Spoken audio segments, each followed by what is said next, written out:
ही जी veg बिर्याणीची recipe आहे, मी काय अशी प्रॉपर शूट नव्हती केली आणि सगळ्या गोष्टी नव्हत्या पण माझ्याकडे. जे अवेलेबल होतं त्याच्यातच बनवलं मी. कालच्या व्हिडिओवर तुमच्या भरपूर कमेंट आल्या की आमच्यासोबत शेअर करा ही रेसिपी म्हणून.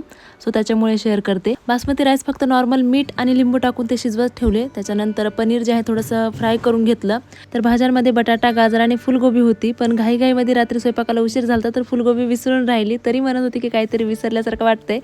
आणि नंतर सगळं झाल्यावर लक्षात आलं, बटाटा आणि गाजर जे आहे ते मी तळून घेतलं होतं. मॅरिनेट करण्यासाठी एका डब्यामध्ये टाकलं, दही टाकलं, तळलेला कांदा टाकला, थोडंसं अद्रक लसूण कुटलेलं टाकलं, कोथिंबीर टाकली आणि ready to cook veg biryani masala टाकला. हा मसाला टाकला की मीठसुद्धा आणि दुसरे कुठलेच मसाले टाकायची गरज नाही याच्यामध्ये. आणि साईडला मॅरिनेट होण्यासाठी ठेवलं. कढईमध्ये तेल टाकलं, थोडंसं अद्रक लसूणची पेस्ट टाकून तळून घेतलं. मॅरिनेट केलेल्या सगळ्या वस्तू याच्यामध्ये टाकल्या, थोडंसं फ्राय केलं. टोमॅटो टाकला, परत झाकून ठेवलं याला 2 मिनिटासाठी. जास्त वेळात शिजायला लागत नाही याला.